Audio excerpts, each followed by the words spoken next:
WGBH, Boston, presenta, en asociación con el Museo de Arte Metropolitano, un proyecto de Annenberg CPB.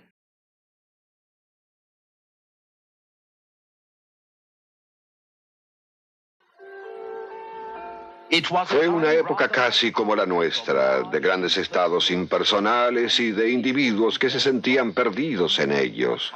Una época de consumo, brutalidad, sofisticación, experimentación y de intentar encontrar un justificativo, un consuelo en cultos religiosos.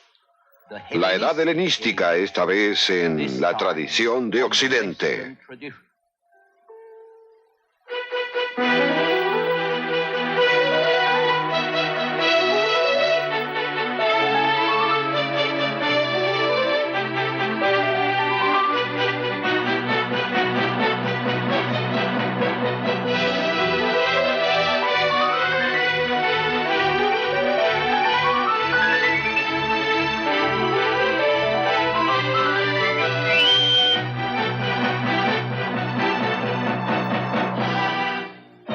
La tradición de Occidente.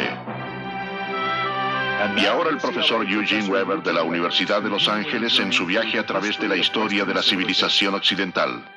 La última vez terminamos con la desaparición progresiva de las ciudades griegas independientes, la polis, y con el desmoronamiento de sus disidentes clásicos durante los 3 últimos siglos antes de Cristo. Pero esta no fue, como se puede esperar, una era de decadencia. Por el contrario, una vez debilitada la polis, surge un nuevo espíritu de apertura en la edad helenística, un espíritu de experimentación y diversidad. El ejemplo más sorprendente se produce en el arte. Los artistas del periodo clásico imponen patrones que estaban más allá del cambio y de la decadencia que forman parte de la vida. Los artistas de la edad helenística intentaron abrazar las cualidades humanas que van con el cambio y con una variedad de vida. La perfección clásica era pura, austera, inmutable. El objetivo de los artistas de la Grecia clásica y preclásica había sido el logro de formas ideales e intemporales, calmas, fijas en su perfección. Pero luego todo cobra movimiento. Las estatuas de la edad helenística se mueven como seres humanos, expresan emociones humanas, buscan mayor realismo, un movimiento, una sensualidad. Este es el arte de una sociedad suficientemente conforme consigo misma. No siente deseos de imitar a dioses ni héroes. La fortuna ya no es más una majestad rígida. Se sienta como una mujer normal. Afrodita fluye y toma forma con movimientos sensuales. La Victoria se posa sobre la proa de un barco y se puede sentir el viento presionando los pliegues de su vestido contra el cuerpo.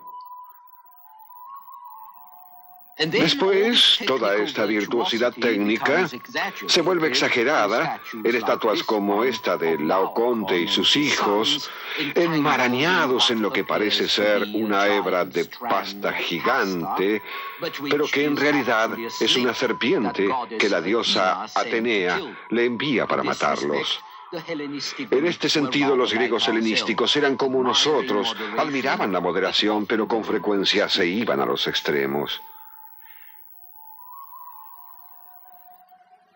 Y si gran parte de este arte, con sus formas barrocas y su tristeza melosa y grotesca, es menos admirado que sus predecesores clásicos, también es más natural, más dramático, más dinámico y, sobre todo, se inclina más a las referencias históricas.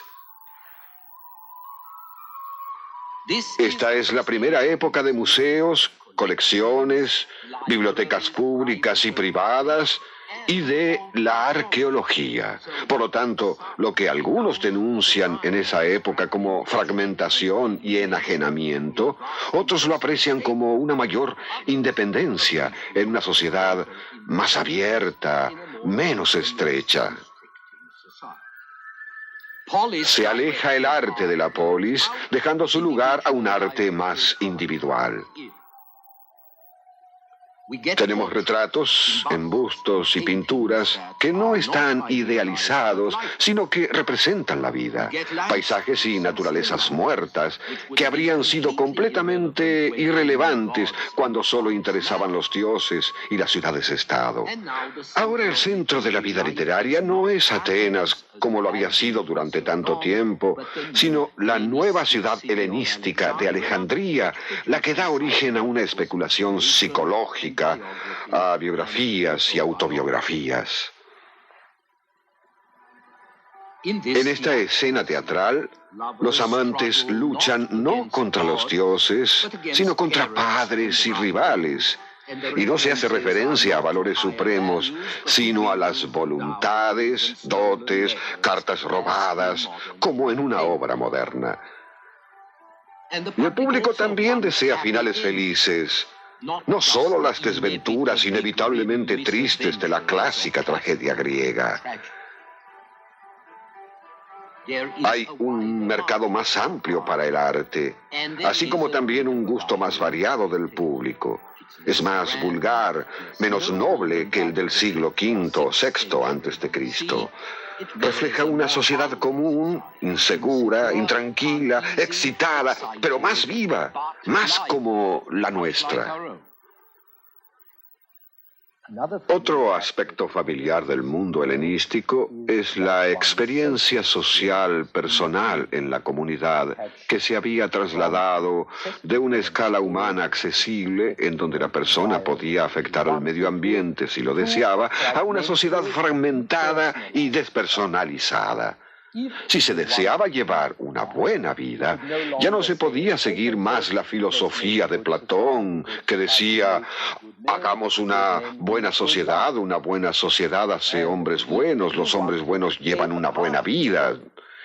Y si se deseaba formar parte del mundo, ya no se podía permanecer en la polis, porque la polis importaba cada vez menos.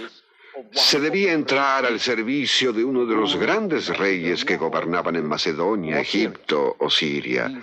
Estos reyes gobernaban sobre pueblos tan diferentes que se veían prácticamente obligados a asumir la tradición oriental de un rey dios, porque sólo así podían mantener unidos bajo sus leyes o territorios tribus y ciudades tan diferentes.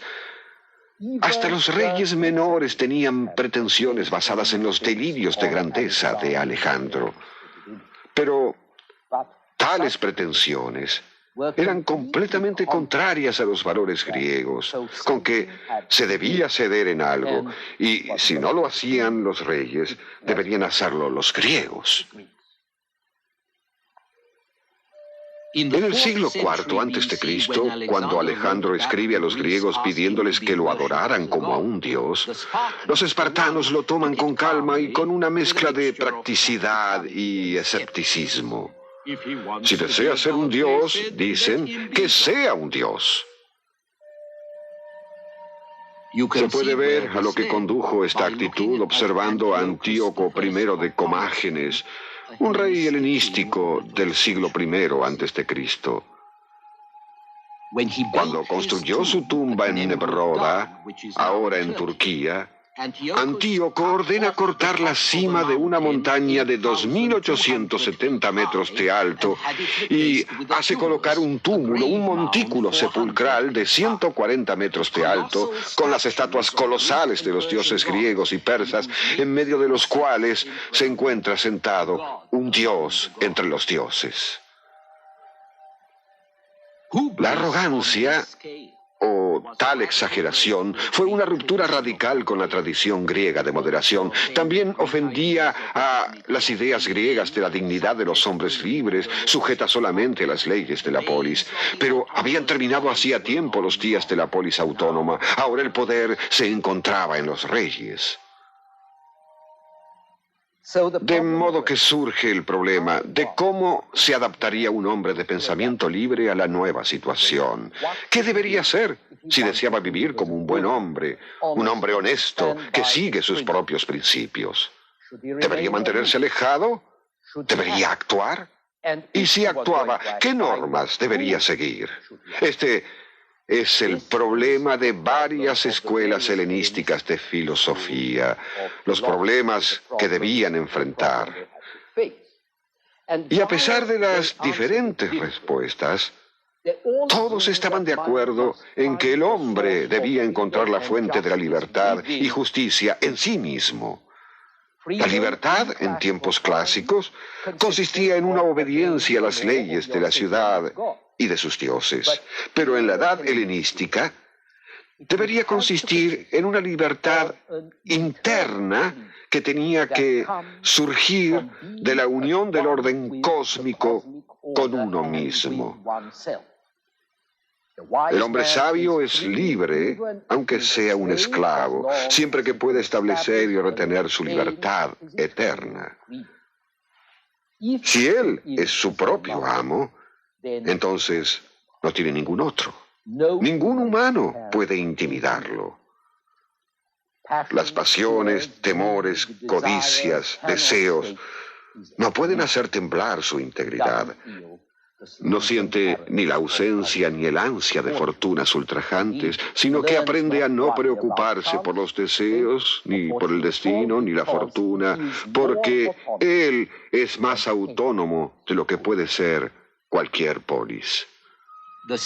Los cínicos, cuyo representante más conocido fue el filósofo Diógenes, tenía una de las tantas recetas para lograr tal autonomía y separación.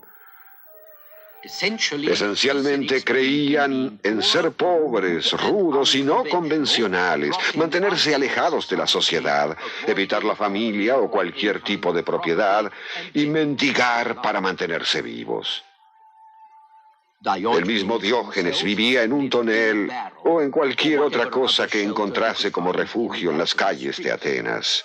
Esta es la descripción del siglo XVI de una famosa historia sobre este filósofo, en la cual Alejandro le pregunta si hay algo que él pueda hacer por el anciano, y a la que Diógenes responde pidiéndole que se quite de la luz del sol. Esta es una forma de evadir el destino, abandonar todo y ser rudos con los demás. Otra forma es evitar a los demás y al mundo, excepto por las almas de algunos parientes y por las cosas básicas que se necesitan para llevar una vida civilizada. Evitar el dolor, evitar la preocupación y las ansiedades provocadas por los intereses mundanos. Buscar solo el placer.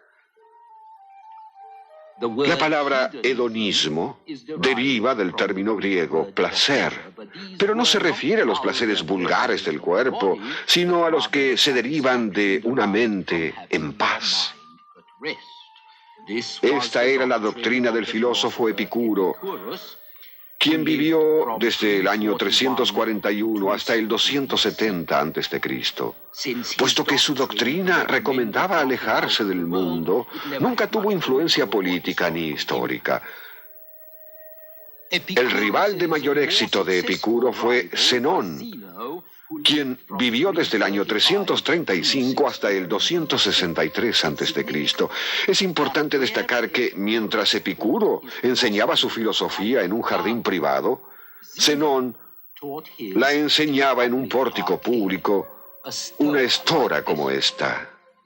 Y el estoicismo, nombre de la filosofía de Zenón, trata mucho más los temas de preocupación pública que el epicureísmo, porque enseña que la libertad interna surge del estar en armonía con el orden del universo. Percibe el orden cósmico, dice Zenón. Apodérate de la voluntad gobernante del universo, luego sométete a ella y así serás libre.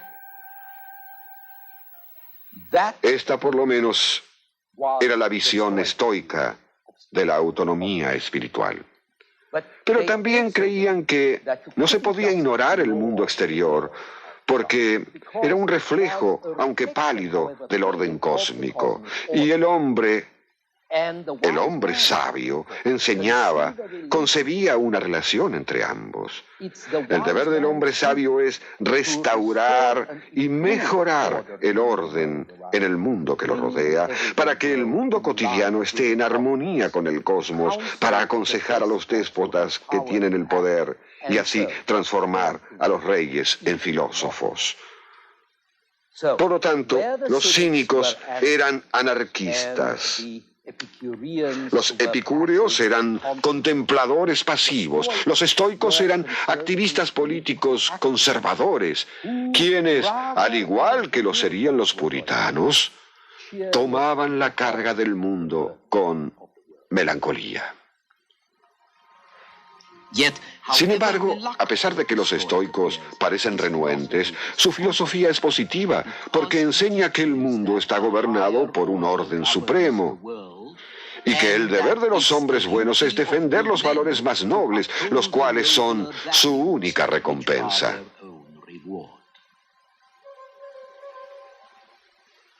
El biógrafo del siglo III a.C. de los filósofos griegos, Diógenes Laercio, enumera los principios de la filosofía estoica y escribe: el fin puede definirse como la vida en concordancia con la naturaleza, o en otras palabras, de acuerdo con nuestra propia naturaleza humana, así como también con la del universo. Una vida en la cual nos abstenemos de toda acción prohibida por la ley común a todas las cosas, es decir, la razón correcta que ocupa todas las cosas. Esta creencia estoica es una ley moral de la naturaleza y que comprende a todas las personas. Fue traducida a términos legales romanos y se transforma en la sanción que hay detrás de los gobiernos, pasando a la Edad Media y aún más allá. Las creencias estoicas también hacen una gran contribución al cristianismo, como se puede ver de los trabajos de Epicteto, un filósofo griego que vivió desde el año 60 al 120 después de Cristo. Esto es lo que escribió: tú, hombre, eres el principal trabajo de Dios. Eres una porción diferente de la esencia de Dios y contienes una cierta parte de Él en ti mismo. ¿Por qué ignoras entonces tu nacimiento noble? Lo llevas en tu interior y no observas que lo profanas con pensamientos impuros, con acciones sucias. Mientras tanto, sin embargo, hay otro aspecto más oscuro del periodo helenístico: la persistencia y la popularidad de las religiones primitivas arcanas. Estas mujeres participan en ritos al culto de Dionisio. Solo los iniciados aprenden los secretos del misterio de la vida y por lo tanto solamente ellos pueden salvarse. Ya sea que estos cultos adoren a Isis o Serapis de Egipto, Mitra de Persia u otros, todos tienen esto en común: le incumbían al individuo, no a la polis. No tenían en cuenta las responsabilidades políticas y reunían a las personas en comunidades de adoradores independientes de la religión del Estado.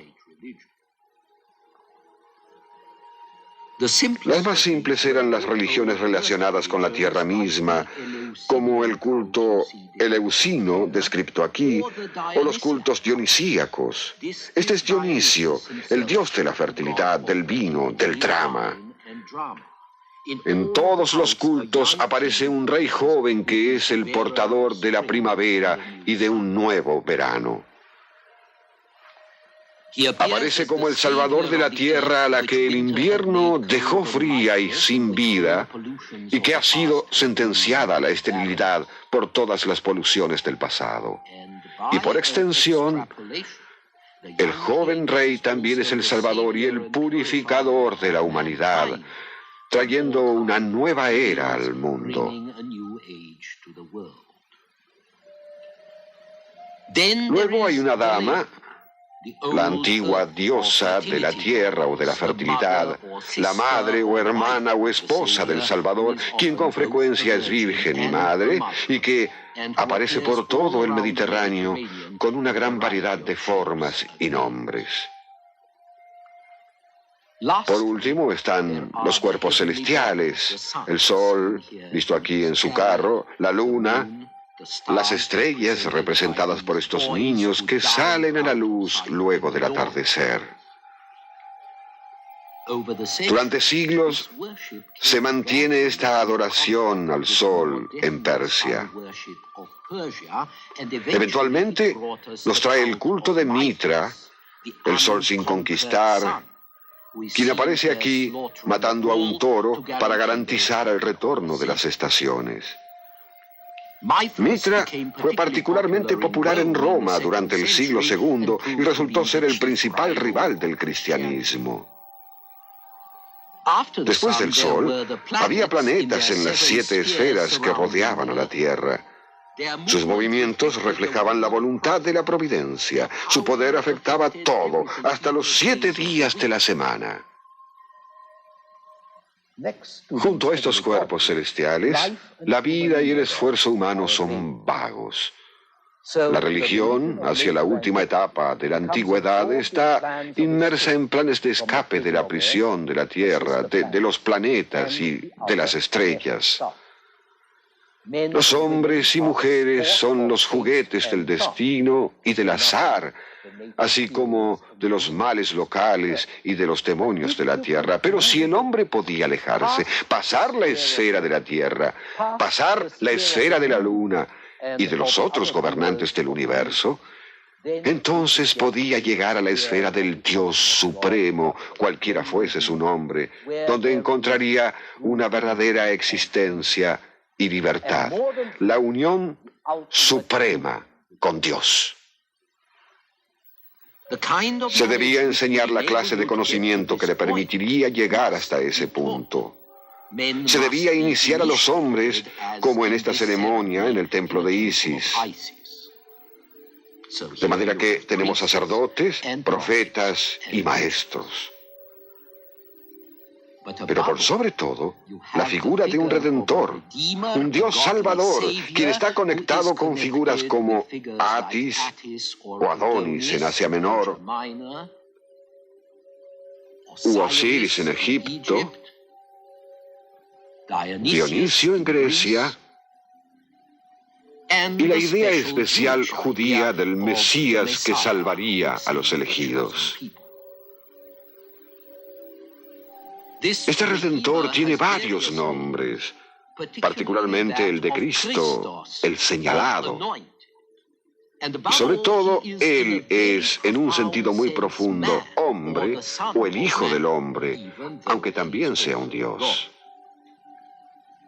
El razonamiento es el siguiente: puesto que el Dios Supremo es invisible por ser espíritu, hizo al hombre a su semejanza. En consecuencia, Dios también es un hombre.